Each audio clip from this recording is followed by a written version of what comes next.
The Premier League is finally back after a very long international break. This week we have some very good matches in Aston Villa versus Tottenham, and we also have Liverpool versus Manchester United. So we have some absolute bangers that are about to happen. But let's get right into the video. We have Nottingham Forest versus Chelsea. This game's going to be quite a solid one. Nottingham Forest have been quite horrible, I would say, this season. Ever since Angie took over, they have been quite terrible. They have not won a single match in around 9 matches, which is quite insane. Ange Postecoglou can be sacked very soon, especially with that form. He could be replaced with Sean Dyche. That is a very interesting replacement to bring in. But a player that really stands out for me in this team is Elliot Anderson. He's incredible technically. In that midfield, he's controlling the game most of the time. Now onto Chelsea. They are not doing too well this season so far. They actually picked up their form in their last game. They played actually Liverpool in that last game and they won that game 2-1, which is a huge win. And Estevao scoring the winner very late on in the 95th minute. Unbelievable. The new signing scoring the winner against the champions from last season. Now this Chelsea team has been struggling a little bit before this match, but I think it's mainly due to Palmer being out as well, because he's a very key player in terms of creativity and also goals. I mean, they have managed to pull out a win against the former champions, or the reigning champions. Now my prediction is going to be a 3-1 win for Chelsea. Moving on to Sunderland versus Wolves. This one could be quite a tight one. Sunderland have actually been quite good and underrated in this season. Currently they're actually sitting in 9th place, which I would say is pretty good for a newly promoted team. One of the standout players being Xhaka in the squad as well. Last game was a real test when they faced Manchester United. Honestly, if you were to ask me before the game who would win that match, I would have put Sunderland to win that match, but that did not happen. They did lose 2-0, unfortunately, but I'm sure they will keep moving. And yeah, still they're doing pretty good in this season so far. But onto Wolves, they're looking quite horrible in this season, sitting dead last in the Premier League in 20th place. That's a massive yikes. Now they got a pretty solid 1-1 draw against Brighton, but the only goal from Wolves came from a own goal from Brighton's keeper. Attacking wise, they're struggling. Defensively, they're struggling. Something needs to be fixed up on a real note in that squad, tactically especially. Now my prediction for this game is going to be a 2-1 win for Sunderland. Moving on to Burnley versus Leeds. Now this one is a rematch from the former championship teams from last season. Burnley, I'll be honest, they have been quite bad this season. They did start the season quite alright, but it went south very fast. The matches have been tough for them recently as well. They played Aston Villa last game and they lost 2-1. Now Burnley, I would say they're a team who struggle in terms of scoring goals, but defensively they are strong at times. I believe last season they were the strongest team in the championship, only conceding like 16 goals or so in like 45 matches or so. That's outrageous. But in the Premier League, it's different quality. I mean, it's probably one of the best leagues in the world. So yeah, you're gonna struggle for sure once you just move up to the Premier League. Ugo Chukwu, the only goal scorer in that match, he has been a pretty solid signing so far. He's been getting involved in the goals most of the time. Now onto Leeds. It's been a alright season for them, if we're being honest. Despite them being 15th place in the league last season in the championship, they were a very high scoring team. I believe they scored over 100 goals. That's unbelievable. But I feel like they're always quite a solid attacking team. The last game they played Tottenham and they lost 2-1, but Noah Okafor has been a very good signing. He scored in that loss against Tottenham. Very underrated player coming in from AC Milan. So my prediction is going to be a 2-1 win for Leeds United. Moving on to Crystal Palace versus Bournemouth. This is going to be such a good game. So Crystal Palace have been a very good team this season. They were like, what, 15 games unbeaten or so. That unbeaten streak ended after Everton ended it in their last game. Now Everton did end up winning that game 2-1, but some very key players in that team are Wharton, Mateta, Guehi. Just this whole team performs so well under Oliver Glasner's system. He's really done a fantastic job at the club. It's really surprised me, honestly. I did not see this coming at all. Now on to Bournemouth. This team performing very well this season, sitting in 4th place. It's actually quite crazy seeing them in the top 4. I mean, it's pretty early into the season, but if they continue this form, that would be a huge surprise for everyone. But they're coming off a 3-1 win against Fulham, and man, I gotta say, Semenyo has been going absolutely crazy this season. He single-handedly won that game for Bournemouth. This season he has played 7 matches, scored 6 goals, and has 3 assists. Unbelievable stuff from him. I'm sure a lot of big clubs will be going for him in the summer, especially with what he's doing right now and how he's playing right now. Is just inevitable at this current time. Now my prediction is going to be a 1-1 draw between the two. Moving on to Brighton versus Newcastle. Yet another very good game right here. Brighton have been alright this season.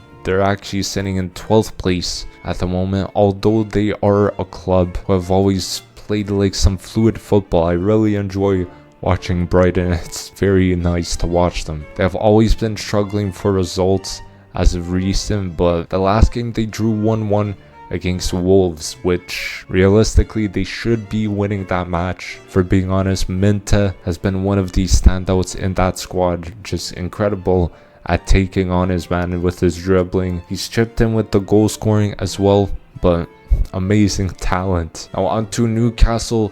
They're doing quite alright this season. Their new striker Woltmead has been doing very well, scoring 3 goals in 4 matches already for the club. What a start. And it looks like they have found a very good replacement for Alexander Isak. Now if we're talking about Newcastle overall as a team, how they set up, I would say they are quite a good team and very good at sitting in that mid block. Like, they defend very, very well. That's something that Arsenal struggled to break down in the past few seasons, but last game Arsenal did get the win against them and they won 2-1. Now Woltmead scored the only goal for Newcastle. I believe it was off a corner and a header.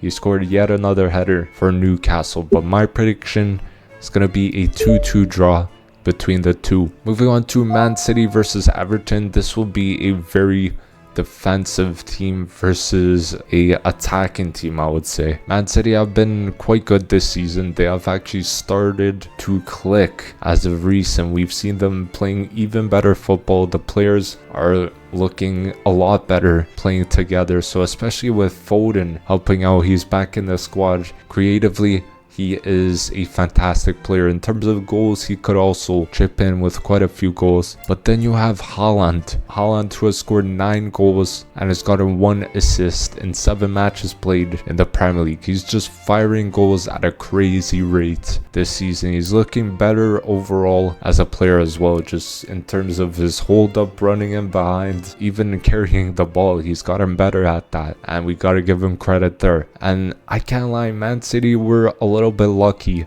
to come away with a 1-0 win against Brentford. Now on to Everton.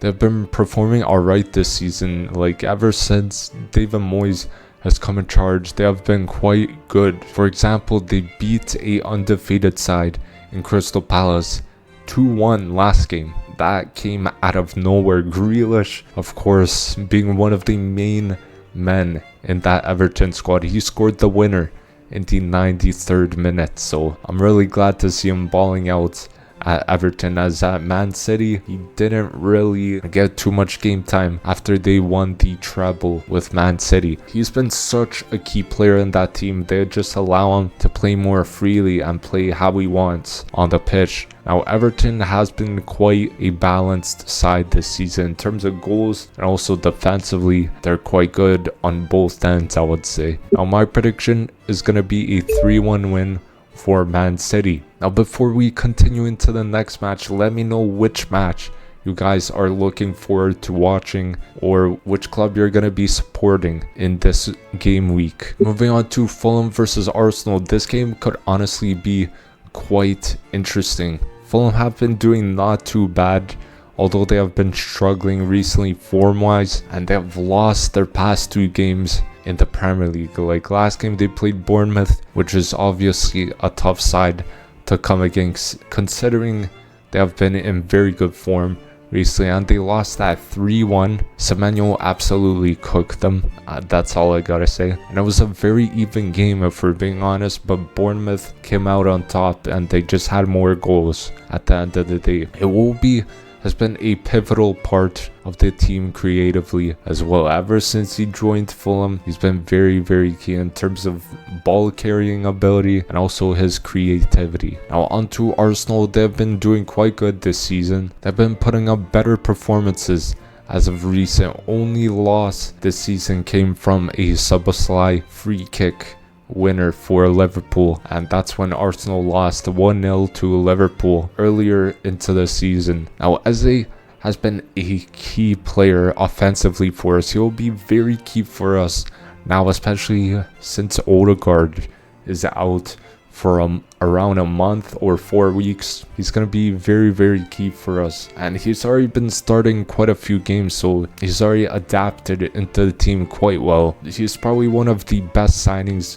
we've had this summer, considering the injuries Martin Odegaard has had. We just needed Eze. He brings kind of that maverick into the squad. Now speaking about Gyökeres, I mean, he needs to start scoring more goals quite soon, because a lot of people are expecting him to score more goals and needs to hit the ground running, especially since the first few games he's played alright, but every game he seems to be getting better. Just the goals is something that we need to start seeing from him, especially considering how he did last season at Sporting. He should be translating that into the Premier League after around 7 or 8 games already played. Now my prediction is going to be a 3-1 win for Arsenal. Moving on to Tottenham versus Aston Villa. This game is looking very good on paper. Tottenham have been doing quite well. They're actually currently sitting in 3rd place, which is quite good. A player who has caught people's eyes has been Kudus. I mean, what can I say about this guy? His ability to protect the ball and just dribble past players is crazy. It literally looks like he's gliding when he has the ball at his feet. Now Mateus Tel got his first goal for the club, I believe, against Leeds United, which was their last game, which they won 2-1 thanks to Kudus. Now on to Aston Villa. They've started the season horribly. They were in 18th 2 weeks ago or so, I remember that, but the form has gotten a lot better since then. I had a feeling Unai Emery was going to get sacked there for a second. But yeah, now they have jumped to 13th place in the league. So last game they played Burnley and they won that game 2-1. Daniel Malin won that game for them for Villa with 2 goals in that match. Now my prediction is going to be a 2-1 win for Tottenham. Moving on to Liverpool versus Manchester United. This is probably going to be the biggest game this week. Liverpool has started the season not too bad already. Performance-wise, I would say it's been quite shaky. Although their results, a lot of them have been late winners. Somehow they are sitting 1 point behind Arsenal in 2nd place. Like last game they played Chelsea and they lost 2-1 to a late winners, so that's quite ironic right there, considering Liverpool have been winning games late into the games. Now Salah has been completely off his form this season. He might be adjusting to having new players around him, but still, it's quite a big drop off from last season, having a record-breaking season, to now barely contributing to the team. But yeah, a lot of factors might play into that as well. Now Wirtz has been performing well. If you watch him, he's been getting into spaces, creating chances, but no goals and assists wise, so he's 009 at the moment. Now on to Manchester United. They have been struggling a little bit this season, although the form has been starting to get better, I would say, especially with their 2-0 win against Sunderland. Sesko scoring a goal which people have been waiting for. Like, we've been waiting multiple games for him, and Mount got a goal as well. He, I would say, is a very important player in the squad. I would say Amorim really rates him considering how hard he works and due to his work rate as well. Now my prediction is going to be a 2-1 win for Manchester United. Moving on to West Ham versus Brentford. Honestly, this game could end up being a very tight game and it could go either way. So West Ham have been horrible this season, like sitting in 19th place, which is quite awful. They sacked Graham Potter and they have brought in Nuno Espirito Santo. That's a great manager appointment, as he's done well at Forest. He literally brought them back to European football. Maybe he could do that with West Ham. We're gonna have to just see with time. Now Bowen has always been a very important player to the team, always clutch with his goals as well. The last game they played Everton and they drew 1-1, which isn't a too bad result. But on to Brentford, they're doing not the best so far this season. Form wise, it's kind of been on and off a little bit, but they played Man City in the last game, so a little bit of a rough one, but they did lose 1-0. I gotta say, they did show some fight and they could have won the game. I've said that to multiple people already. Literally, Brentford could have won that game against Man City. They were getting in and around the box, but just could not get shots off or like proper chances created to score the goals. But yeah, they have lost Wissa and Buemo and their manager, which kind of sucks, but I'm sure they will start to get better and better. But Igor Thiago is starting not bad, scoring 4 goals in 7 matches so far. I would say that's a pretty decent record, but he seems to be quite a good signing for them already. Now my prediction is going to be a 2-1 win for Brentford. So thank you guys for watching. Hopefully you did enjoy the video. Don't forget to drop a like, comment down below your predictions for the games and which game are you looking forward to watching this week in the Premier League. And don't forget to subscribe so you guys don't miss out on any more videos. And I'll see you guys in the next video. Peace.